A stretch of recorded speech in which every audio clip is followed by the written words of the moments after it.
wabarakatuh. Alhamdulillah wa syukurillah wassalatu wassalamu ala rasulillah wa la haula wa la quwata illa billah. Para pimpinan, para alim, para ustaz, para kiai, para jamaah, bapak ibu yang dirahmati Allah subhanahu wa ta'ala. Semoga Allah mudahkan urusan kita, Allah lapangkan rezeki kita, Allah sehatkan badan kita, Allah panjangkan umur kita, dan Allah masukkan kita ke dalam surga. Amin ya rabbal alamin. Bapak ibu yang dirahmati Allah, tema yang diberikan kepada saya tentang akidah akhlak. Ada akidahnya di situ, ada pula akhlaknya. Tapi bapak ibu, karena ini dah lama kita nggak ketemu, perkenalkan diri lagi. Bapak perkenalkan diri apa ya?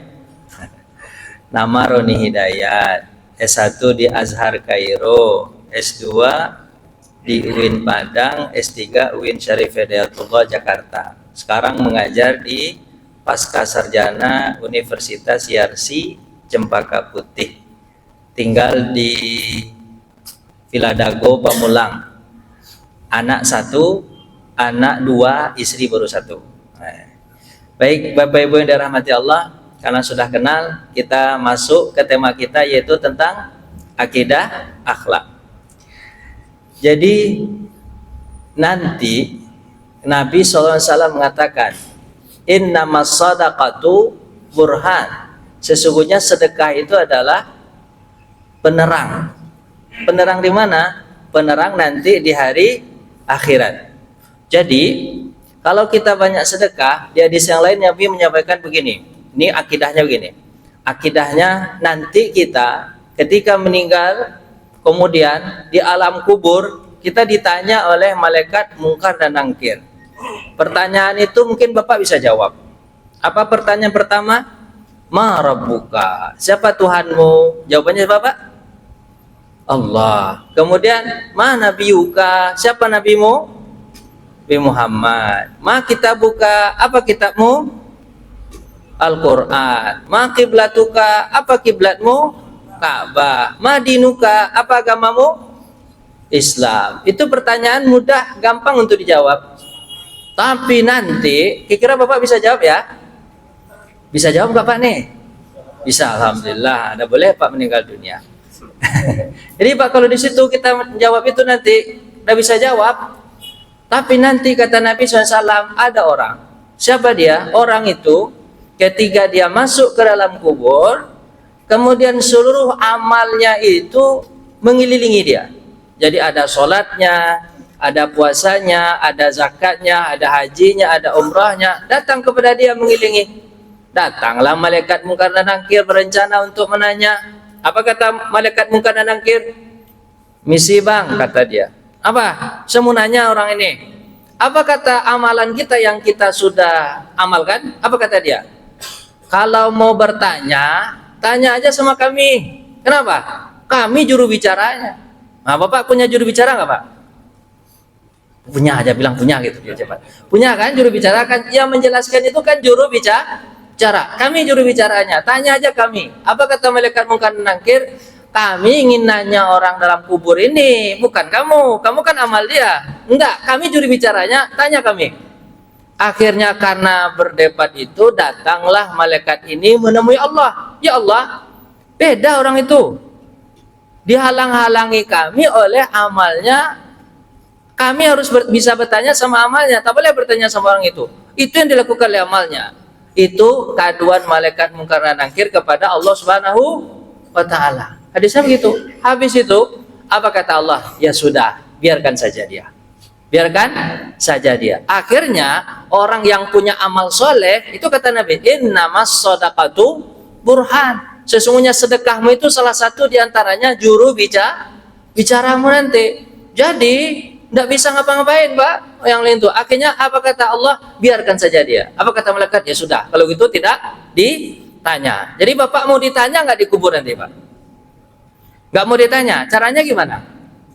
Lakukan amal soleh banyak-banyak, lakukan amal soleh banyak-banyak, maka Bapak tidak akan ditanya dalam kubur. Siapa yang akan menjawab nanti? Amal soleh itulah yang akan menjawab. Jemaah yang dirahmati Allah Subhanahu wa ta'ala. Itu hadis pertama. Hadis kedua, kata Nabi, innamas shadaqatu tudfi'u ghadabir rabb. Sedekah itu menghalangi kita dari marahnya Allah. Jadi kalau ada bencana, musibah atau segala macam, Bapak banyak sedekah, insya Allah tidak ada bencana atau musibah.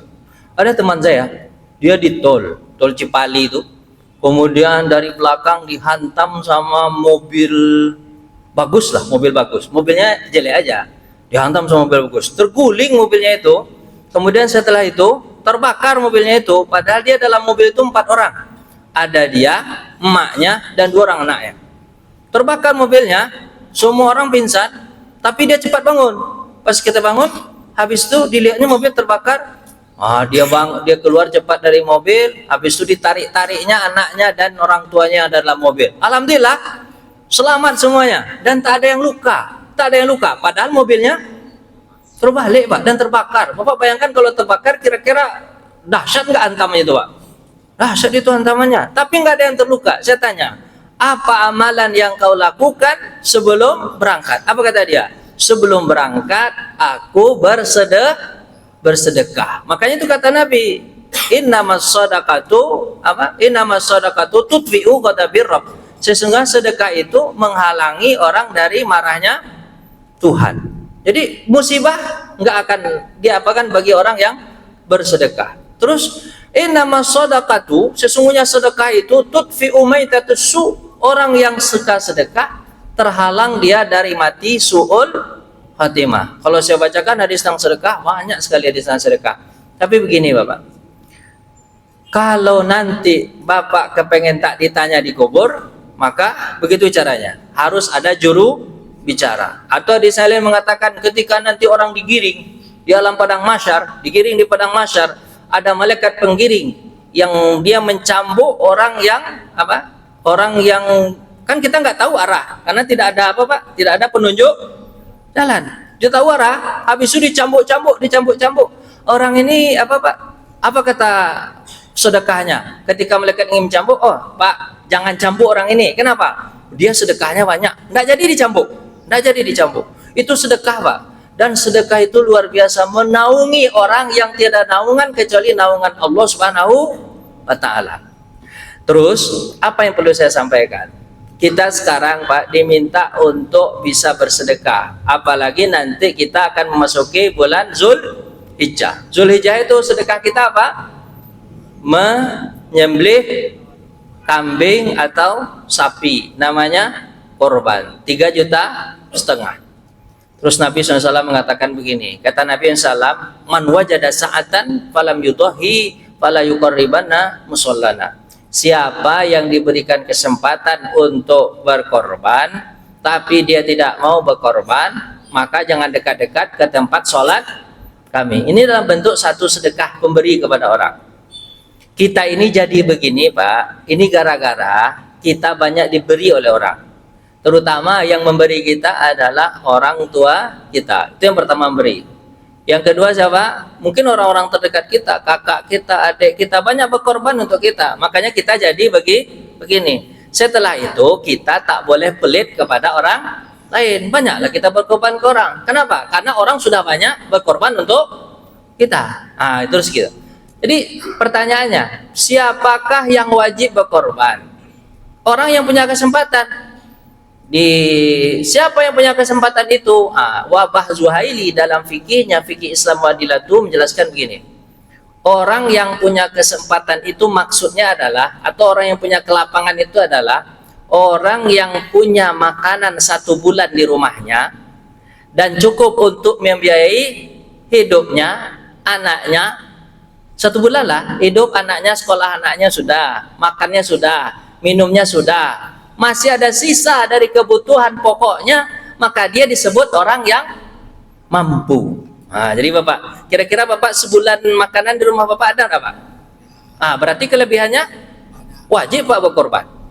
Wajib berarti berkorban. Jadi beda-beda kemampuannya itu Pak. Jadi gini, kalau Bapak katakan misalnya ini, kalau sedekah kalau sama zakat fitrah apa ya? Ukuran orang mampu itu apa zakat fitrah? Ukuran mampu orang untuk zakat fitrah, ini contohnya. Orang mampu zakat fitrah itu kalau dia punya makanan satu hari untuk hari raya Idul Fitri. Berarti 100.000 lah kira-kira Pak ya. Kelebihan dari 100.000 dia wajib zakat fitrahkan. Misalnya Pak, ada 10 orang nih. Ada yang tinggal di kolong jambatan misalnya. Duitnya hanya berapa? 200.000 contohnya. Duitnya 200.000. Wajib nggak dia berzakat kalau dia 200.000? Wajib dia zakat fitrah Pak. Sisanya 100.000, walaupun bukan 100.000, 50.000 saja, wajib dia bayarkan zakat fitrah. Walaupun nanti semua orang sudah berzakat, dari 10 orang zakat fitrah, di antara yang paling miskin siapa? Dia yang paling miskin. Nah, dialah yang dikasih zakat fitrahnya. Tapi dia wajib mengeluarkan dulu karena dia dianggap mampu. Itu zakat fitrah. Kalau untuk korban ini ukuran mampunya adalah 1 bulan apa Pak? 1 bulan apa? 1 bulan makanan. Kalau udah sisa daripada itu maka wajib korban. Kalau tak mau berkorban, Nabi bilang apa Pak? Jangan dekat-dekat ke tempat sholat kami. Begitu Pak. Jangan dekat-dekat ke tempat sholat kami. Itu namanya kan pengusiran Pak ya. Usir itu, diusir. Terus kalau zakat ini beda lagi. Kalau zakat memang 86 gram emas, kita 150 juta. Ada duit 150 juta, wajib zakat. Tapi kalau korban enggak. 1 bulan aja uang wajib dikeluarkan korbannya. Itu kata korban. Terus sahabat bertanya, "Ya Rasulullah, apa yang kami dapatkan dari korban kami?" Kata Nabi apa?